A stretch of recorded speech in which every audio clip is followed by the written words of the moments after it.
미국은 한국보다 못한 곳이었어? 아니, 그게 무슨 소리예요? 미국은 부자들만 잘 살지만 한국은 복지가 뛰어난 선진국가였어. 나도 다시 태어난다면 한국에서 살고 싶더구나. 한국에 거주 중인 외국인이 부러워하는 점 중 하나는 바로 노인복지입니다. 국내 체류 외국인의 80% 이상이 한국 사회는 노인에게 매우 친절하다고 대답했다고 하는데요. 이처럼 많은 외국인이 한국의 노인복지 제도에 대해 칭찬을 하고 있는 가운데 한국에 직접 방문했던 노년 여성의 사연이 큰 화제가 되고 있습니다. 오늘은 한국에 방문했던 베트남 여성의 사연을 소개해드리려고 합니다.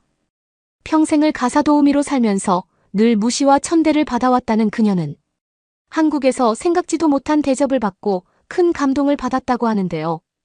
과연 그녀에게 무슨 일이 있었던 건지 함께 살펴보겠습니다. 베트남 여성의 사연입니다.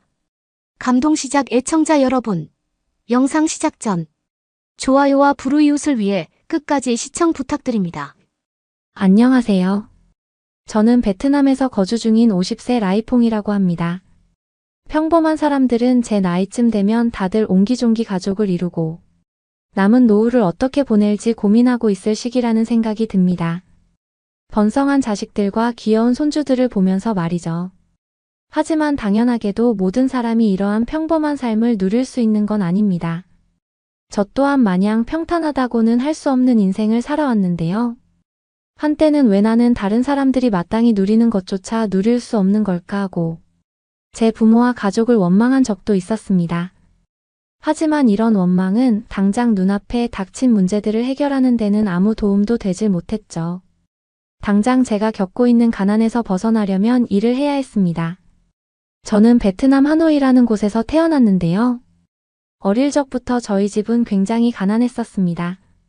사실 그 당시 저희 마을에 살던 사람들 대부분이 가난하긴 했지만요. 하필 저희 부모님은 이런 상황에서도 자식을 많이 낳고 싶어 하는 욕심이 크셨어요. 베트남의 평범한 대가족들처럼 왁자지껄한 식구들을 만들고 싶으셨던 것이죠.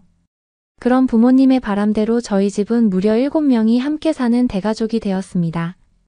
제 아래로 4명의 동생이 줄줄이 태어났거든요. 하지만 저희 집이 사실 처음부터 그렇게 힘들었던 것은 아니었어요. 저희 아버지는 옥수수밭에서 농사일을 도와주던 일을 하셨었는데요. 그때까지만 해도 비록 유복하지는 못해도 가족들 간에 행복했던 추억들이 남아 있습니다. 하지만 제가 20살이 되던 해 아버지가 약물 중독에 빠지시면서 집안은 급격하게 기울기 시작했습니다. 제가 살던 동네는 빈민촌이다 보니 비교적 다른 곳보다 약에 접근하기 굉장히 쉬운 지역이었는데요. 아마 같이 일하던 동료들의 제안으로 처음 손을 댄 것처럼 보였어요. 중독이라는 게 얼마나 무섭던지 아버지는 몇 년 새 순식간에 무기력한 인간으로 돌변해버렸습니다. 생활비는커녕 동생들 먹일 밥값조차 벌어오지 못했고요. 돈이 생긴다 한들 전부 다른 곳에 탕진하고 말았죠. 그러다 보니 자연스럽게 저희 어머니도 저희를 돌보는 것에 소홀해지고 말았습니다. 어머니는 살기 위해 어떻게든 돈을 벌어와야 했거든요. 동생들은 제대로 씻지도 먹지도 못하고 말조차 제대로 배우지 못했어요. 어느 날 물끄러미 집에 있는 동생들을 바라보니 더 이상 이렇게 살면 안 되겠다는 생각이 들었습니다. 어른이 되어서 적어도 스스로 밥은 벌어먹을 수 있는 사람이 될 수 있게 만들어줘야 했습니다. 그리고 저는 곧바로 일자리를 구했습니다. 어린 나이에 할 줄 아는 것도 딱히 없는 제가 할 수 있는 일은 마땅치 않았어요. 값싼 노동력을 팔 수는 있었지만 저희 가족들을 돌보기에는 턱없이 부족했거든요. 그렇게 제가 고르고 골라 택한 일자리는 바로 가사도우미였습니다. 제가 어렸을 때만 하더라도 베트남은 지금과 다르게 아주 부유했습니다. 그래서 가사도우미를 둘 만큼 부유한 집들이 많았고 저는 자연스럽게 가사도우미로 생계를 유지할 수 있었습니다. 하지만 베트남의 상황이 안 좋아지면서 저는 일자리를 잃게 되었고 그 뒤 외국인들이 베트남으로 많이 들어오면서 저는 외국인들을 상대하는 가사도우미가 되었습니다. 사실 처음에는 외국인들에게 받는 가사도우미의 보수가 그렇게 높지 않았어요. 저는 고등교육을 제대로 받지 못했기 때문에 영어 실력이 좋지 않았거든요. 하지만 처음 일했던 미국인 가족의 집에서 3년간 그들의 언어를 어깨너머로 습득하며 보거나 읽을 줄은 몰라도 말은 할 수 있게 되었죠. 가사도우미 생활은 저에게 일을 할 수 있다는 기쁨을 주었지만 동시에 지옥 같은 나날을 선물하기도 했습니다. 특히 동남아를 무시하는 서양인들의 집에서 일을 할 때는 온갖 모욕적인 일들을 감수해야 했죠. 그들은 제가 아무리 집을 깨끗이 청소하고 빨래를 해도 더럽다고 생각했어요. 제 자체가 불결하다고 느꼈기 때문이에요. 어떤 집은 가사도우미로 고용이 됐음에도 불구하고 자신의 아이들에게 손조차 못 대게 하는 집도 있었습니다. 닿으면 오염이라도 될 것처럼 말이에요. 하지만 저는 그 시간들을 묵묵히 견디고 악착같이 돈을 모았습니다. 그렇게 수십 년의 세월이 흘렀어요. 부모님도 돌아가시고 동생들도 이제는 스스로 독립을 하고 돈을 버는 어른이 됐죠. 저는 결혼할 시기가 훌쩍 넘은 나이였지만 여전히 혼자였습니다. 평생 가족들을 보살필 돈을 버느라 연애를 할 시간이 없었거든요. 하지만 그동안의 시간들이 후회되지는 않았습니다. 저에게는 가족이 1순위였으니까요. 그런데 동생들에게 하나 둘 자식들이 생기고 자기들만의 새로운 가정이 생기는 것을 보고 나니 그제서야 뭔가 기분이 이상해지더군요. 나는 내 가족을 위해 모든 걸 포기했는데 그들에겐 새로운 다른 가족이 생겨버렸으니까요서 글픈 마음이 드는 것은 어쩔 수 없었습니다. 그렇게 악착같이 하던 일들을 서서히 줄이고 마지막으로 가사도우미를 하기 위해 들어간 집이 바로 어떤 한국인들의 집이었습니다. 그들은 젊고 발랄한 부부였고 베트남에서 음식 사업을 하는 사람들이었어요. 사장님의 이름은 혁필이었고 사모님의 이름은 유미였습니다. 그리고 둘 사이에는 갓 태어난 딸이 한 명 있었는데요. 커다란 눈망울이 매력적인 아이의 이름은 소희였어요. 처음 그 집에 들어갔을 때 저는 그들 부부에게 곁을 내주지 않았습니다. 그동안의 경험을 바탕으로 저를 고용하는 외국인들의 심리를 아주 잘 알고 있었거든요. 그들에게 인간적으로 다가가려고 하면 돌아오는 것은 늘 하대였습니다. 오히려 적당한 선을 지키고 공적으로 대하는 것이 저를 지키는 일이었습니다. 하지만 혁필과 유미는 굉장히 신기한 부부였습니다. 이렇게 제가 날이 선 채로 행동을 해도 자꾸만 저에게 다가오는 것이었습니다. 어느 날은 저에게 한국의 잠옷을 선물해주고 싶다며 알록달록한 잠옷을 주었고 또 어느 날은 제게 한식을 맛보여주고 싶다며 직접 요리를 만들어 주었습니다. 유미가 만들어준 요리는 한국식 돼지고기 요리인 갈비찜이었는데요. 손질을 잘못해서 아주 퍽퍽하고 질긴 요리였습니다. 솔직히 말해서 그렇게 맛없는 요리는 처음 먹어봤어요. 그런데 이상하게 그 음식이 싫지 않더군요. 부부의 딸인 소희는 혼자 있는 것을 참 싫어하는 아이였는데요. 칭얼댈 때마다 부부는 내가 좋아하는 라이퐁 할머니에게 가봐 하며 저에게 소희를 안겨주었어요. 그러면 소희는 언제 그랬냐는 듯 울음을 뚝 그쳤습니다. 참 신기한 일이었어요. 다른 집에 가사도우미를 할 때는 아이는커녕 아이가 먹는 음식조차 손을 못 대게 하는 경우가 많았거든요. 그런데 이 한국인 부부는 너무 자연스럽게 저에게 아이를 맡겨주었습니다. 소희가 저를 너무 좋아한다면서요. 이들 부부집에 있으면서 저는 그동안 상처받았던 마음이 서서히 치유되는 듯한 느낌이 들었습니다. 저를 한 명의 인간으로 봐준 사람은 그들이 처음이었거든요. 저는 며칠간 유미가 만들어 주었던 한국식 갈비찜의 요리법을 공부하기 시작했어요. 한국에 한 번도 간 적이 없어서 무슨 맛인지는 모르지만 비율만 일정하면 비슷한 맛이 날 거라고 생각했죠. 그리고 유미에게 갈비찜을 만들어 주었습니다. 그날 유미는 한국의 엄마가 해주었던 갈비찜 맛과 똑같다며 저를 보고 활짝 웃었어요. 그리고 자기를 위해 요리법을 공부한 것에 대해 큰 감동을 느낀 것처럼 보였습니다. 그녀 앞에서 말은 못했지만 사실 저도 그날은 유미가 마치 제 딸 같다는 느낌이 들었습니다. 딸을 낳아본 적도 없는데 말이죠. 어느 날은 무척이나 많은 비가 왔던 날이었는데요. 늦은 시간이 되도록 혁필과 유미가 집에 돌아오질 않는 거예요. 저는 소희를 달래며 걱정되는 마음으로 그들 부부가 오기만을 기다렸습니다. 그리고 그들이 집에 도착을 했는데요. 저는 그날 부끄러운지도 모르고 펑펑 울고 말았답니다. 바로 혁필과 유미가 저를 위한 생일 케이크를 들고 왔거든요. 한국식 케이크를 어디서 구해야 하는지 몰라 돌아다니다가 늦었다고 하더라고요. 머리카락이 흠뻑 젖어놓고도 웃고 있는 부부의 모습을 보자 울컥 눈물이 쏟아져 나왔습니다. 그들과 보낸 5년 동안 저는 참 소중한 추억들을 가득 얻게 되었어요. 하지만 언제나 함께 있을 수는 없는 저희에게도 이별의 시간이 찾아왔습니다. 바로 그들 부부의 사업이 코로나로 어려워지면서 베트남에서 철수를 하고 한국으로 돌아가야 한다는 것이었죠. 저는 슬픈 마음을 감출 수가 없었습니다. 그동안 너무나 정이 많이 들었거든요. 그들 부부와 소희 또한 저와 헤어진다는 것이 믿기지 않는 눈치였어요. 하지만 저는 베트남에 남아야 했습니다. 이곳이 제가 태어난 곳이니까요. 유미는 떠나는 날 저의 손을 붙잡고 이야기했어요. 코로나가 끝나고 상황이 괜찮아지면 꼭 자신들이 사는 한국으로 놀러 오라고요. 그들 부부는 저에게 오랫동안 성실히 일해 주어서 고맙다며 퇴직금도 챙겨주었습니다. 아마 이후 제가 일자리를 구하지 못할까봐 염려가 되어서였겠죠. 그렇게 그 가족들과 이별을 하고 몇 년이 흘렀습니다. 얼마 전 오랜만에 유미에게 연락이 오더군요. 이제는 한국에 놀러 올 때가 온 것 같다면서 말이죠. 저는 유미가 저를 잊지 않고 상황이 나아지자마자 바로 연락이 온 것에 대해 큰 감동을 받았습니다. 그리고 한국에 가기로 약속을 했죠. 사실 그것은 저에게 큰 마음을 먹은 여행이었어요. 혼자 해외여행을 해본 적도 비행기를 타본 적도 없었거든요. 하지만 그 가족들을 다시 보고 싶다는 마음 하나로 한국으로 가게 되었죠. 오랜만에 만난 혁필과 유미는 여전히 밝고 다정했습니다.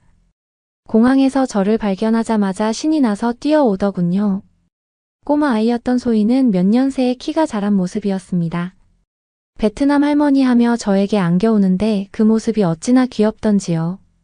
그렇게 저는 유민의 가족들과 여행을 하기 시작했습니다. 처음 가본 한국은 정말 놀라운 곳이었어요. 화려한 건물과 사람들, 깨끗한 도시, 밤길을 걸어도 안전한 치안. 제가 나고 자란 마을과는 비교도 안 되는 도시였습니다. 가사도우미를 하면서 베트남의 호화로운 집에도 몇 번씩 살아봤지만 한국의 건물들은 느낌이 전혀 달랐어요. 저는 난생 처음으로 마치 귀한 손님이 된 듯한 대접을 받으며 한국의 곳곳을 돌아다녔습니다.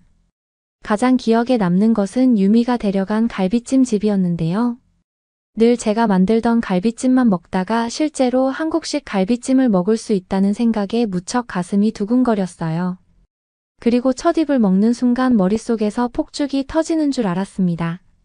사실 저는 유미네 집에서 가사도우미를 하면서 한국의 향신료에 이미 익숙해진 상태였는데요. 그래서 그런지 그 갈비찜은 제가 먹었던 어떤 음식보다 가장 훌륭한 맛이었어요. 밥과 김치 그리고 잘 양념된 고기를 함께 얹혀서 먹으니 왜 유미가 매번 갈비찜 노래를 불렀는지 알 것 같았습니다. 또 한 가지 재미있던 점은 한국의 가전기기들이었는데요. 젖은 빨래를 순식간에 뽀송뽀송하게 말려주는 건조기, 음식물 쓰레기들을 처리해주는 미생물 처리기 등 신기한 기기들이 굉장히 많았습니다. 이것들을 보니 왜 유미가 한국에서는 가사도우미를 따로 고용하지 않는지 알 것 같았습니다. 그렇게 즐거운 시간을 보내고 어느덧 마지막 날이 남았는데요. 이날은 유미와 혁필이 일정이 있었기 때문에 저와 소희 둘만 있는 날이었어요. 유미가 저에게 소희와 함께 가고 싶은 곳에 쓰라며 카드를 주는 것이었습니다. 저는 이를 한사코 거절했습니다. 사실 한국에 들어오면서 여행에 필요한 모든 경비를 그들이 대신 내주었거든요. 제가 환전해온 돈이 무색할 만큼 저는 한 푼도 쓰지 못했습니다. 그럼에도 불구하고 제게 마지막 날까지 카드를 쥐어주는 그녀의 배려에 가슴이 뭉클했습니다. 하지만 마지막 날은 꼭 저 스스로의 힘으로 여행을 하고 싶다고 이야기했죠. 그리고 소희와의 마지막 여행 계획을 짰습니다. 사실 그들 부부가 없고 저도 초행길이기 때문에 소희와 함께 먼 곳을 갈 수는 없었어요. 그래서 선택한 곳이 소희가 가고 싶다고 했던 집 근처 대공원이었습니다. 저는 만반의 준비를 마치고 소희를 데리고 지하철역으로 향했어요. 그런데 그곳에서 저는 또 한 번 예상치 못한 감동을 받게 됐습니다. 바로 한국의 지하철 때문인데요. 사실 유미에게 제 돈으로 대공원을 가고 싶다고 했지만 저에게 큰 돈이 나가는 것은 사실이었어요. 베트남의 물가와 한국의 물가는 큰 차이가 나니까요. 대공원의 입장료와 교통비, 식사비만 해도 저에겐 엄청난 돈이었죠. 하지만 그동안 제가 받은 것에 비해 이 정도는 아무것도 아니라는 생각으로 지하철에 들어가려는 그때였습니다. 역에 있는 안내원이 저에게 교통비를 내지 않아도 된다는 것이었어요. 갑자기 왜 나에게 무료로 지하철을 이용하라는 거지라는 생각을 하고 있을 때 직원은 저에게 말했습니다. 한국의 지하철은 일정 나이 이상의 노인분들에게 요금을 받고 있지 않습니다. 그 말을 들은 저는 뒤통수를 크게 얻어맞은 느낌이었어요. 아무리 한국이 선진국이고 발달된 곳이라는 건 알았지만 저 같은 노인들을 위한 복지까지 마련되어 있는 곳이라니요. 문득 한국의 따뜻한 배려가 혁필과 유미가 저에게 해주는 배려와 닮아 있다는 생각이 들었습니다. 그 말을 듣고 당황스러워하는 제 손을 잡은 소희는 저에게 이렇게 말했습니다. 한국에 놀러온 할머니를 위해 한국에서 주는 선물인가 봐요. 그런 순수한 소희의 한마디를 듣자 저는 갑자기 울컥 눈물이 나기 시작했습니다. 이렇게 하나부터 열까지 사소한 것 하나하나 대접받고 배려받아 본 적이 인생을 살면서 단 한 번도 없었거든요. 여태껏 살면서 가난 때문에 겪었던 일들이 머릿속을 스쳐가면서 눈물이 멈추질 않았습니다. 베트남에서도 이런 복지가 있었다면 어땠을까? 정말 힘든 사람들이 교통만큼은 돈 생각하지 않고 자유롭게 이용할 수 있었더라면 어땠을까? 이러한 생각들이 끊임없이 떠올랐습니다. 그날 저는 한국에서의 마지막 밤을 기념하며 혁필과 유미가 준비해 준 조촐한 파티를 즐겼습니다. 그리고 그들 부부에게 이야기했어요. 내가 한국에서 태어났더라면 지금보다는 더 행복한 삶을 보냈을 것 같다고 말이죠. 베트남에 다시 돌아온 지금 아직도 한국에서 보냈던 꿈만 같던 시간들을 잊지 못합니다. 저에게 행복한 기억을 선물해준 한국인 가족에게 늘 감사함을 느끼며 살아가고 있어요. 여러분은 이번 사연을 통해 어떤 것을 느끼셨나요? 한국을 여행했던 이 베트남 여성은 한국인의 다정함에 감동했을 뿐만 아니라 한국에서 경험한 훌륭한 복지를 보고 감사함과 부러움을 느끼기도 했습니다. 우리 한국은 노인들도 행복한 노후 생활을 즐길 수 있는 살기 좋은 나라인데요. 앞으로도 이러한 노력이 꾸준히 이어져 노인들의 삶의 질이 더더욱 높아졌으면 좋겠네요. 구독과 좋아요 부탁드리며 사연자분께 전해드릴 댓글도 남겨주시면 전달해드리겠습니다. 그러면 더욱 감동적인 다음 사연으로 넘어가겠습니다. 중국과 한국의 국경이 닿은 어느 곳. 텅 빈 이곳이 한국이라고요? 도저히 믿을 수가 없는데요. 이런 곳에 올 바엔 안 오는 게 나았는데요. 한 외국인 여성이 불만을 표하자 갑자기 군인들이 달려와서는 그녀에게 총을 겨누는데요. 오늘은 동아시아 전문가인 미국인 데이나 씨의 사연입니다. 안녕하세요. 저는 데이나라고 합니다. 저는 동아시아에 대해서 공부를 하고 있는 학자입니다. 비행기가 인천국제공항으로 내려갈 때의 창문에 얼굴을 대고 대한민국의 수도를 처음 바라보았어요.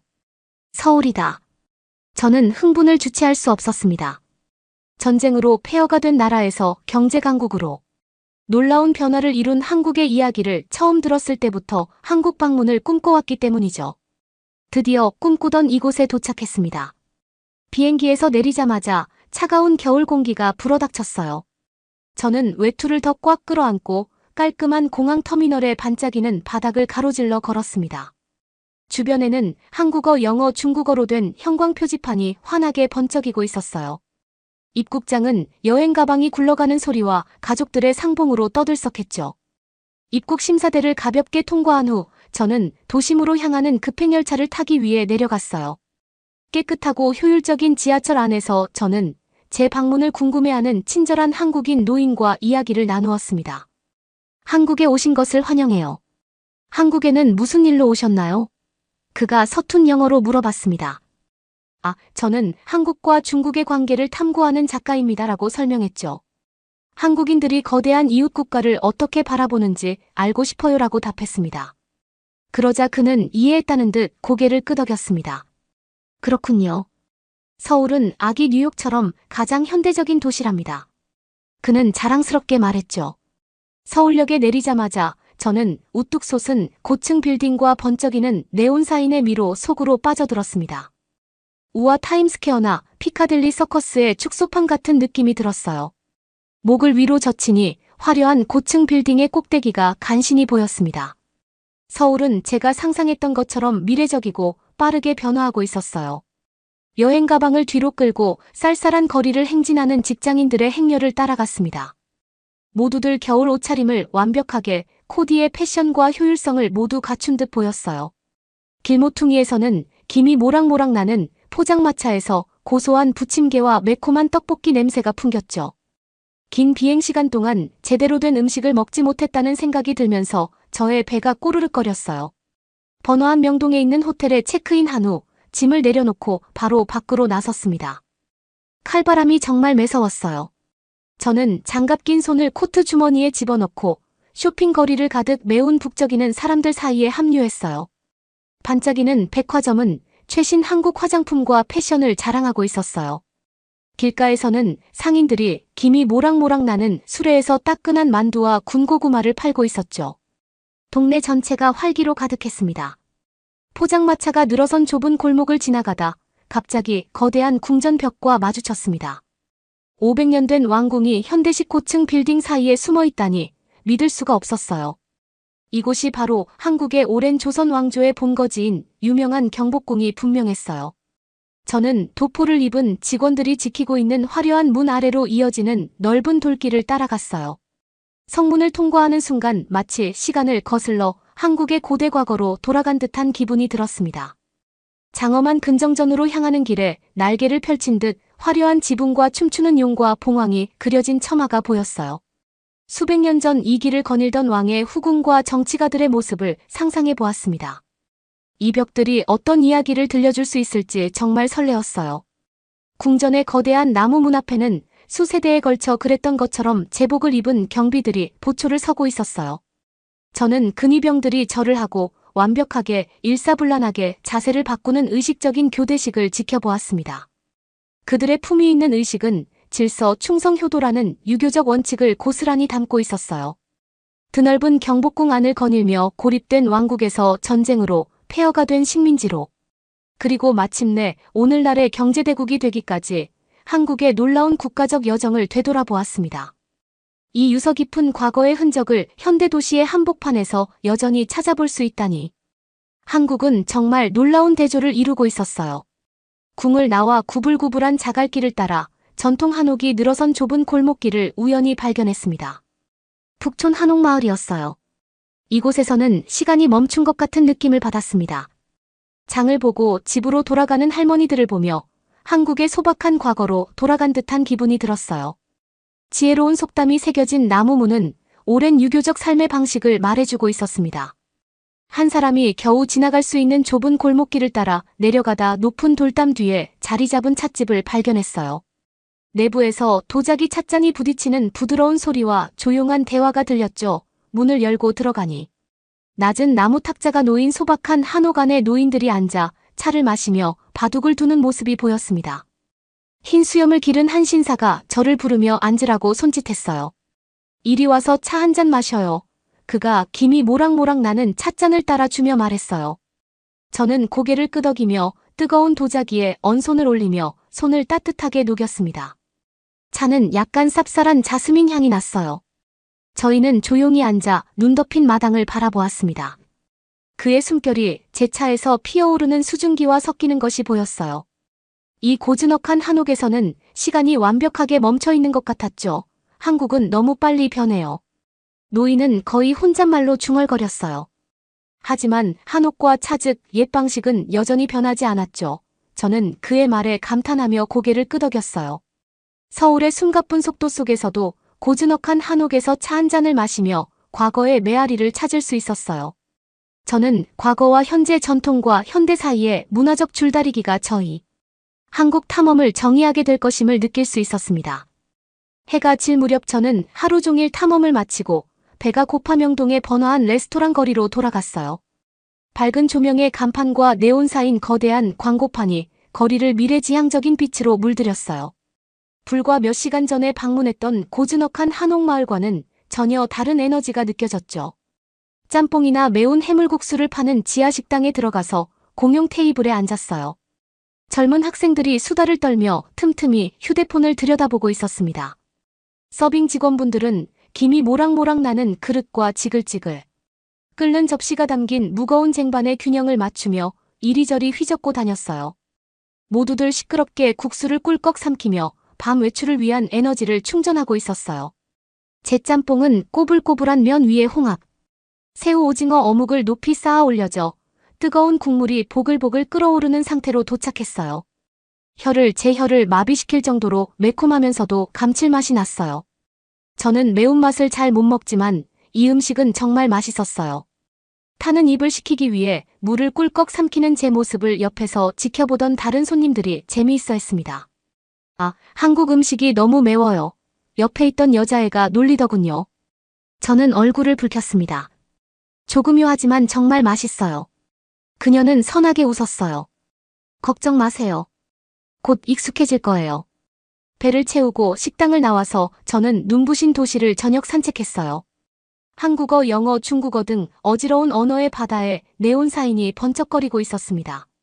10대들은 명품 플래그십 스토어 앞에서 셀카를 찍기 위해 포즈를 취하고 있었고, 회사원들은 서류 가방과 특별한 사람을 위한 꽃다발을 들고 서둘러 집으로 향하고 있었죠. 서울은 소란스러움에 취해 있었어요. 하지만 그 이면에는 조용한 한옥마당에서 차를 한 모금 마시고 중국어로 귓속말을 주고받는 등 한국의 복잡한 과거의 메아리 또한 숨어 있었어요. 아직 첫날이었지만 오래된 영혼을 간직한 이 도시에 아직 밝혀내야 할 많은 것들이 남아있다는 것을 알 수 있었습니다. 호텔로 돌아가는 길, 서울의 반짝이는 스카이라인이 우뚝 솟은 산과 극적으로 대비되면서 앞으로 펼쳐질 모험에 대한 기대감이 커졌어요. 이 도시, 이 나라는 매일매일 저를 계속 놀라게 할 것 같은 느낌이 들었습니다. 한국과 중국과의 관계에 대해 더 깊이 파고들면 내일은 과연 어떤 통찰을 얻을 수 있을까요? 저는 이 끝없이 매혹적인 곳에서 어떤 이야기가 발견되기를 기다릴지 꿈꾸며 잠이 들었습니다. 서울에서의 둘째, 날 아침 저는 일찍 일어나 한국과 중국의 복잡한 관계에 대해 더 깊이 탐구할 생각에 들떠 있었어요. 오늘의 미션은 한국 대학에서 공부하는 중국인 유학생들과 만나 한국에서 외국인으로 살아가는 그들의 경험에 대해 알아보는 것이었죠. 김이 모락모락 나는 김치찌개 한 그릇으로 아침을 든든히 먹고 지하철을 타고 홍대로 향했습니다. 홍익대학교 근처의 이 젊은 동네는 기발한 카페와 갤러리, 인디 록밴드의 공연이 펼쳐지는 음악당으로 북적거리고 있었어요. 활기차고 예술적인 분위기가 느껴지는 거리는 열린 마음을 가진 학생들을 만나기에 안성맞춤인 곳이었습니다. 북적이는 사람들을 피해 대학 정문 근처의 붐비는 카페로 향했어요. 창가 쪽에 자리를 잡고 노트북을 꺼내 실내를 훑어보았습니다. 다양한 연령대의 손님들 대부분이 커피를 마시며 노트북으로 타이핑을 하고 있었어요. 또 구석에서 어쿠스틱 기타를 연주하는 대학생으로 보이는 손님들도 보였죠. 얼마 지나지 않아 한 쌍의 중국인 학생들이 중국어로 활기차게 대화를 나누며 들어와 옆 테이블에 앉았어요.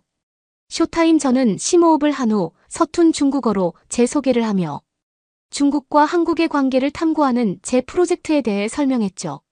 레이와 란닝이라는 두 소녀는 저를 반갑게 맞아주었어요. 저희는 크림 버블티를 마시며 이야기를 나누었습니다. 홍콩에서 저널리즘을 전공한 레이는 서울 유학이 중국에 대한 새로운 관점을 얻는데 도움이 되길 바란다고 했어요. 한국의 공기는 훨씬 깨끗하고 사람들은 친절하지면서도 중국인들보다 훨씬 직설적이에요. 그녀는 진지하게 말했어요. 한편 상하이에서 경제학을 전공한 란닝은 언젠가 삼성과 같은 한국 대기업에서 일하고 싶다는 꿈을 이야기했죠. 이야기를 나누다 보니 두 소녀 모두 한국에서의 유학 생활에 대해 밝고 낙관적인 생각을 갖고 있는 것 같았어요. 그들의 경험이 정말 이렇게 장밋빛이었을까요? 저는 그들이 한국에서 겪은 어려움에 대해서도 더 자세히 물어보았어요. 두 사람은 서로 눈빛을 교환한 뒤 조심스럽게 대답했어요. 물론 새로운 나라로 이주하는 것은 항상 어렵죠. 그녀들은 몇몇의 한국 사람들이 중국 유학생들을 시끄럽고 지저분하며 무례하다는 고정관념을 가지고 있다고 말했어요. 저는 그들이 말하지 않는 것이 더 있다는 것을 느꼈어요. 저는 대화 주제를 학교에 대한 이야기로 바꾸었어요. 그러자 란닝은 곧바로 긴장하는 모습을 보였죠. 솔직히 말해서 중국인 학생을 싫어하는 교수님들도 있어요. 라고 그녀는 불만을 토로했어요. 한국인보다 더 가혹하게 점수를 매기고 질문을 무시하죠. 레이는 고개를 끄덕이며 그룹 프로젝트에서 느끼는 고립감과 일부 한국인들의 편견에 대해 이야기했어요. 그 말을 들으니 가슴이 먹먹해졌어요. 겉으로는 대부분이 환영하는 분위기였지만 숨겨진 차별이 여전히 숨어 있었죠. 하지만 두 소녀는 자신들을 포용해준 다른 한국인들로부터 큰 따뜻함을 느꼈다고 강조했어요. 란닝은 하지만 대부분의 사람들은 매우 친절하고 저를 친딸처럼 대해주었어요. 저는 해외에서 역경을 딛고 일어선 그들의 회복력에 감탄했습니다. 한국식 부침개를 먹으며 저희는 중국과 한국의 문화에 대해 이야기를 나누었어요. 가족 가치관부터 직장 내규범미에 대한 인식까지 사려 깊은 비교를 하며 이야기해주는 모습에 감탄했습니다. 부담감에도 불구하고 그들은 서로 얽힌 역사를 가진 이웃 국가 간의 문화, 홍보대사 역할을 할 수 있는 기회를 소중히 여기고 있었어요. 학생들과 작별 인사를 나누며 저는 저희의 놀라운 교류를 되돌아보았어요. 레이와 란닝은 유학을 통해 상호 이해를 추구하는 새로운 세대를 대표하고 있었어요. 하지만 오래된 편견은 쉽게 사라지지 않았습니다. 최근에 민족주의적 긴장이 두 국가 사이의 균열을 더 크게 만들 위험이 있었어요. 이런 고민을 하던 중 저는 연세대학교를 찾아 잔디밭에서 이야기를 나누고 있는 중국인 학생들에게 다가갔어요. 홍콩 출신인 위렌이라는 학생은 자신의 친구들과 함께 점심을 먹자며 저를 초대했어요. 곧 저는 중국 전역에서 온 위렌이의 다양한 친구들과 함께 분비는 교내 식당에서 짜장면을 먹으며 이야기를 나누었습니다. 그들은 짜장면을 먹는 사이사이에 학생 동아리와 한국 인턴십에서의 불공정한 대우에 대한 불만을 토로했어요. 위렌이의 수줍은 친구 한 명이 가끔 한국인들은 중국인 학생들과 함께 그룹 프로젝트를 하길 꺼려해요 라고 털어놓았어요. 그들은 한국어만 하기 때문에 저희는 참여하는 것이 힘들어요.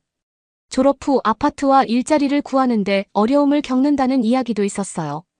충칭 출신인 무뚝뚝한 친구는 한국 친구는 저와 같은 문제를 겪은 적이 없어요라고 불평했습니다. 집주인들은 항상 그 친구를 먼저 선택하죠. 저는 그들의 유쾌함 이면에 끓어오르는 분노를 느꼈어요. 그래도 낯괄로는 빛나고 있었어요. 상하이 출신의 활기찬 그는 K-팝과 한국 영화의 매력에 푹 빠졌다고 털어놓았죠. 언어 놀라운 음식, 노래방 등 한국 문화에 대해 많은 것을 배우고 있어요. 라고 그녀는 말했어요. 그녀는 서울 구석구석을 돌아다녔던 자신의 긴 산책을 설명하며 눈을 빛냈습니다. 저는 제가 만난 제한 중국인 유학생들의 복잡한 단면을 떠올리며 캠퍼스를 떠났어요. 그들의 공통된 불만들은 이웃 국가 간의 미묘하지만 뿌리 깊은 긴장을 드러냈죠. 하지만 이 용감한 학생들은 그 모든 과정에서 문화적 몰입을 통해 회복력 열정 유대감을 발견했어요. 그들의 국가 간의 다리가 되기 위한 노력은 희망을 불러일으켰죠. 나중에 저는 홍대의 창작골목을 거닐다가 더 많은 외국인 청년들과 교류할 수 있는 완벽한 장소를 발견했습니다. 홈베이스라는 시끌벅적한 외국인 바에는 퇴근 후 소주, 칵테일과 기름진 햄버거를 먹으며 긴장을 푸는 외국인들로 가득했어요. 바에 다가가서 저는 중국어를 구사하는 중국인 몇 명을 포함해 사교적인 젊은 전문가들과 인사를 나누었습니다. 만주 출신의 날카로운 저널리스트 가오비는 최근 서울의 한대 기업의 부패를 폭로한 바 있었어요. 그들은 제가 중국인이라는 사실을 알고 나면 저를 다르게 대해요. 그들은 저를 믿지 않죠라고 그녀는 퉁명스럽게 말했어요. 하지만 그녀는 자신의 제보를 통해 편견에 찬 태도를 바꾸겠다는 결심으로 좌절하지 않고 있었어요. 그녀의 옆에는 상하이 출신의 똑똑한 엔지니어인 로버트의 편애 때문에 한국 회사에서 계속 승진해서 밀린다고 불평했어요. 그렇지만 이곳의 음식과 밥 문화가 너무 좋아서 계속 있을 거예요. 그가 위트 있게 윙크하며 말했죠. 저는 활기찬 대화에 흥분한 채로 발을 떠났습니다. 불공평한 장애물에도 불구하고 해외에서 성공하고자 하는 그들의 열정은 정말 대단했어요. 매일 서로의 국가 사이에 문화적인 다리를 놓기 위해 노력하는 새로운 세대의 인간적 잠재력을 볼 수 있었죠. 다음 날 아침 저는 소주 폭탄으로 인한 약간의 숙취를 달래며 하루의 강의를 듣기 위해 서울의 대학가로 향했어요. 가깝지만 논쟁적인 이웃인 중국에 대한 캠퍼스 정서를 관찰하기 위해 연세대학교의 중국학 강의를 청강하기로 했기 때문이죠. 한국 학생들 사이에서 중국에 대한 생각은 중국의 경제적 상승에 대한 조심스러운 동경부터 공예와 정치적 억압에 대한 격렬한 경멸까지 다양했어요. 민족주의적 긴장이 수면 아래에서 분명히 끓어오르고 있었어요. 교수가 중국인 유학생들에게 생각을 물었을 때 그들은 한국의 역동성과 질서에 대해 긍정적으로 평가했지만 중국에 대해 이야기할 때는 공산당을 비판하거나 결점을 인정하기를 꺼려하는 방어적인 태도 또한 보였습니다.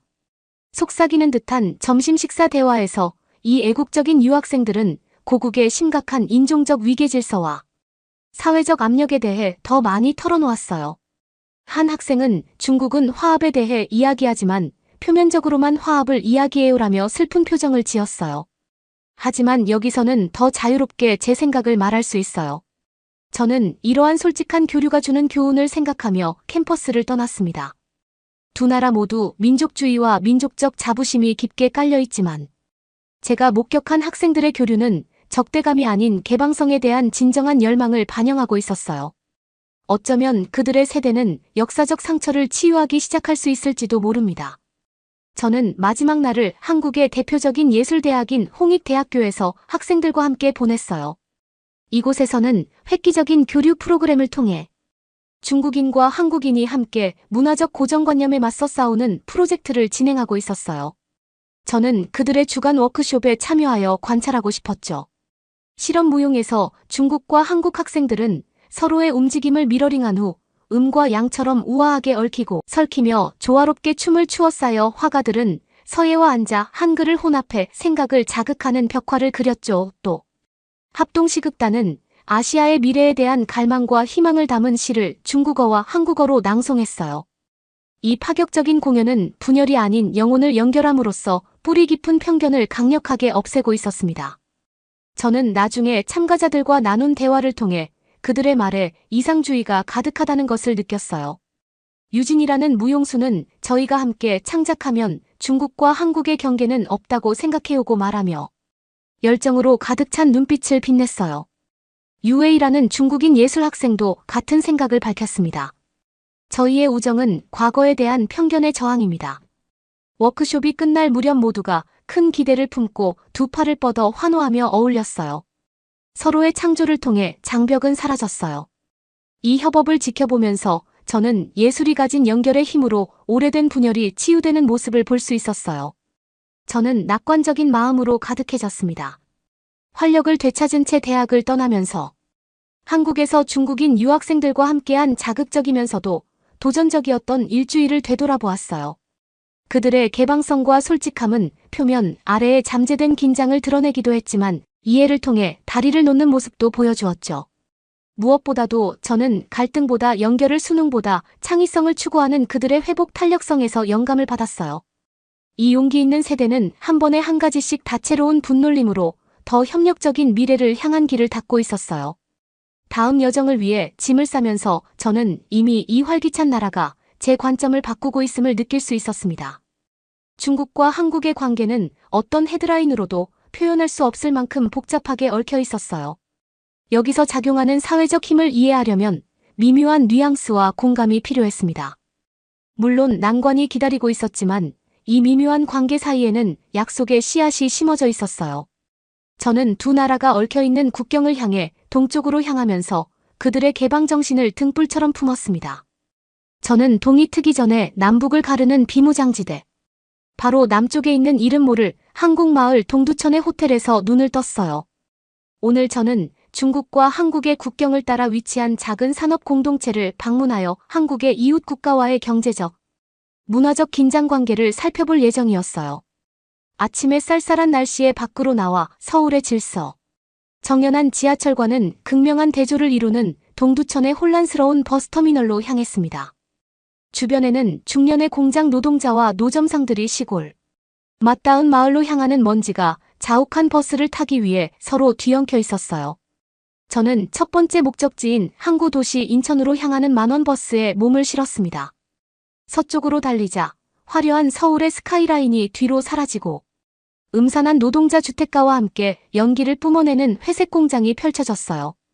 버스는 중국과의 무역 제조 및 가공의 본거지인 수도를 둘러싸고 있는 공업지대에 들어서고 있었습니다. 칙칙한 도시 변두리를 1시간 동안 달리고 나서야 중국에서 황해를 건너는 선박의 관문인 인천의 거대한 항구에 들어섰어요. 아침 햇살에 눈을 가늘게 뜨고 보니 한자가 새겨진 컨테이너, 산이 거대한 화물선에 실려있는 모습이 보였습니다. 분주한 항구는 양국의 경제적 얽힘을 생생하게 반영하고 있었어요. 저는 여행 가방을 끌고 인천의 거리를 누렸습니다. 매캐한 디젤 매연 냄새와 매혹적인 길거리 음식 냄새가 섞여 있었어요.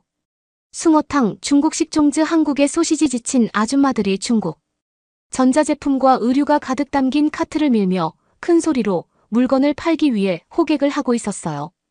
질서정연한 서울과는 전혀 다른 세계가 펼쳐진 것 같았습니다. 항구 근처에는 중국에서 도매로 물건을 수입하는 한국 상인들이 운영하는 허름한 구멍 가게들이 줄지어 있었어요. 저는 라디오에서 흘러나오는 중국 음악에 이끌려 어수선한 한 가게 안으로 들어갔습니다. 근엄한 중년의 주인 아저씨는 카운터 뒤에 앉아 중국 영수증으로 가득 찬 장부에 화를 내며 낙서를 하고 있었어요. 저는 제 소개를 하고 중국 제품을 수입하는 그의 사업에 대해 물었어요. 그는 얼굴을 찡그리며 값싼 중국산 모조품 때문에 수익이 줄어든다고 심하게 불평했죠. 전부 쓰레기예요. 중국에서는 품질 관리가 전혀 되지를 않아요. 그는 한숨을 내쉬었어요. 냉장고는 한 달이면 고장나고 장난감은 바로 부서져요. 그는 화를 내며 팔다리가 부러지기 쉬운 어린이 인형을 보여주었어요. 아저씨는 한국 도매상들이 수입해 국내에 재판매하는 조잡한 중국산 제품들이 넘쳐나는 것에 대해 불만을 토로했습니다. 저들은 돈밖에 신경 쓰지 않아요. 그는 역겨워하며 말했어요. 그의 불만은 자신과 같은 한국 기업에 대한 중국의 제조 표준에 대한 뿌리 깊은 불신을 드러냈습니다. 시간을 내준 주인 아저씨에게 감사 인사를 드리고 그의 열정적인 견해를 곱씹으며 저는 어수선한 그의 가게를 떠났어요. 그의 분노에 찬 비난은 한국 소비자들의 불만과 비슷하게 들렸습니다. 중국의 수출 실력이 계속 커지는 상황에서 한국의 소규모 제조업체들은 어떻게 경쟁할 수 있을까요? 산업 시차를 계속하며 중국에서 한국으로 배송된 상품이 한국 전역으로 유통되기 전 보관되는 거대한 컨테이너 보관 창고를 방문했습니다. 로고가 찍힌 수백 개의 중국산 컨테이너를 들어올리는 동안 주차된 트럭들이 끝없이 대기하고 있었어요. 이 창고의 엄청난 규모는 황해를 건너 남쪽으로 밀려드는 수입 물량을 증명하고 있었습니다. 저는 짐을 싣기 위해 기다리던 지친 트럭 운전사분과 대화를 나누었어요. 그는 인천항의 통관 교통 정체로 인해 컨테이너 입항이 끝없이 다연되는 것에 대해 불만을 토로했어요. 중국은 항상 예고 없이 너무 많은 화물을 보내어 저희 세관이 따라가를 못하죠. 그는 한숨을 내쉬었습니다. 또한 그는 중국이 불법으로 싸게 상품을 파는 것에 보조금을 지급해 이미 가격 경쟁에서 어려움을 겪고 있는 한국 수출업체들을 더욱더 약화시키고 있다고 설명했어요. 트럭 운전사는 중국의 만연한 과잉 생산과 교묘한 무역 전략에 대한 한국 기업들의 깊은 불안을 반영했어요. 그는 요즘 중국에서 나오는 것은 아무것도 믿을 수 없다고 씁쓸하게 말하며 자리를 떴습니다. 그날 저녁 중국 식당과 시장이 늘어선 인천의 번화한 차이나타운 거리를 걸었어요. 한국인들이 야외 포장마차에서 국수를 먹거나 고소한 만두와 약초를 쇼핑하는 동안 등불이 어스름한 바람에 흔들리고 있었습니다. 경계심은 여전했지만 중국 음식과 문화에 대한 한국인의 식욕은 여전해 보였어요. 북적이는 약국 안에서 저는 희귀한 동물의 부위로 만든 논란이 많은 전통 약재들로 가득 찬 진열대를 발견했어요. 약국 주인은 정력과 체력 회복에 효과가 있다고 자랑했지만 저는 이 불미스러운 거래가 호랑이 같은 멸종 위기종을 멸종으로 몰아가고 있다는 사실을 알고 있었죠. 이러한 불법 치료제에 대한 중국의 지속적인 수요는 암시장을 부추기고 전 세계 환경운동가들의 분노를 불러일으키고 있었어요. 갑자기 도덕적 갈등을 느낀 저는 방문 일정을 단축하기로 결정하고 다음 목적지인 긴장된 중국과 북한 국경지대로 향하는 저녁 고속 열차를 예약했습니다. 창밖으로 스쳐 지나가는 어두운 시골 풍경을 바라보며 오늘 마주한 중국 무역의 두 가지 얼굴을 떠올렸어요. 한국 소비자들은 중국의 빠른 성장을 높이 평가하면서도 불공정 경쟁과 품질 저하, 불투명한 관행에 대한 깊은 불안감을 느끼고 있었습니다. 이 두 경제 강국의 불신과 협력을 어떻게 조화시킬 수 있을까요? 국경을 넘나들며 며칠 동안 저는 이 복잡한 관계 한가운데로 더 깊이 빠져들게 되었습니다.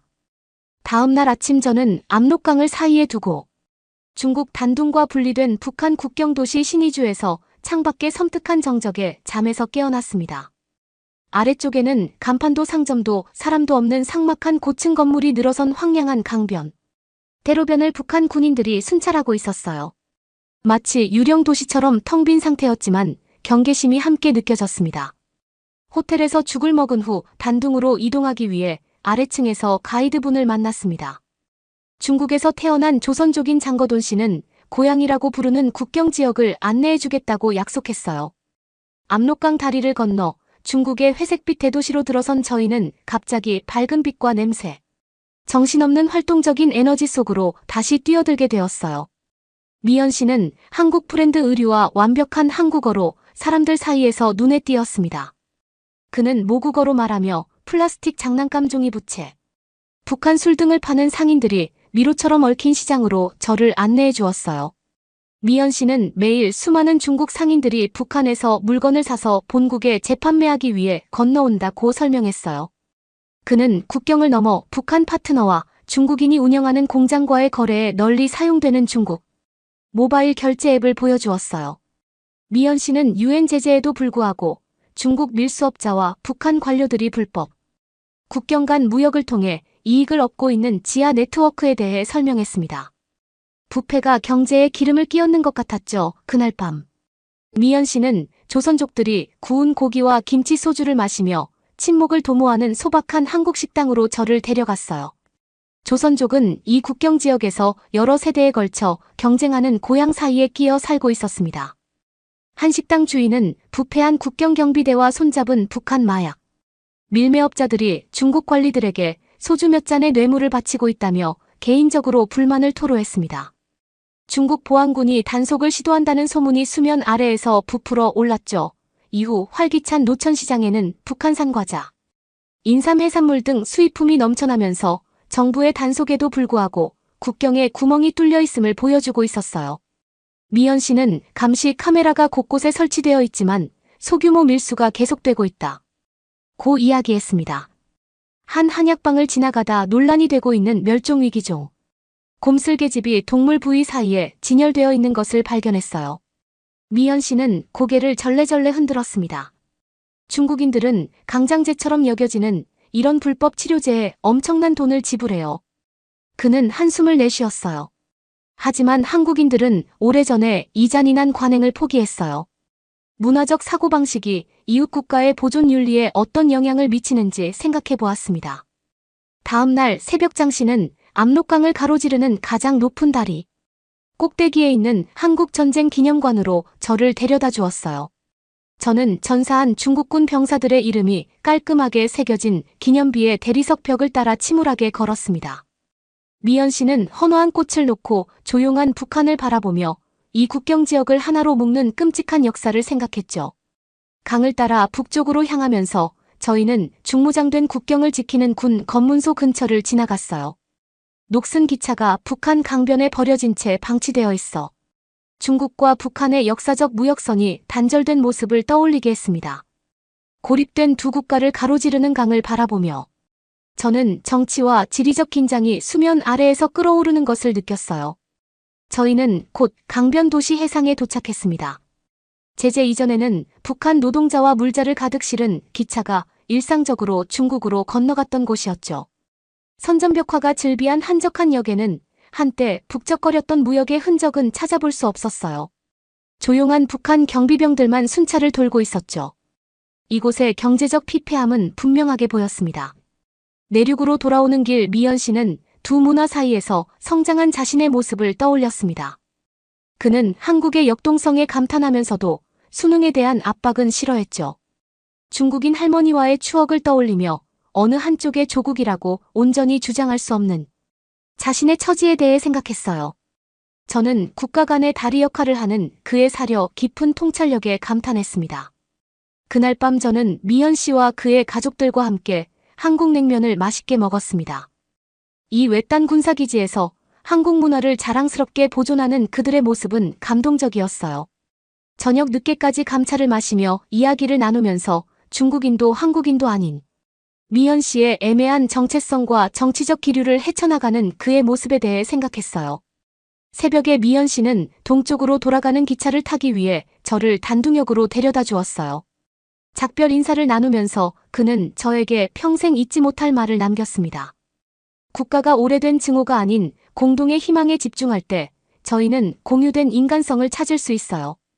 기차가 해안을 따라 출발하는 동안 저는 한때 중국인 관광객이 몰려들었지만 지금은 공해로 인해 텅 비어있는 해변을 바라보았습니다.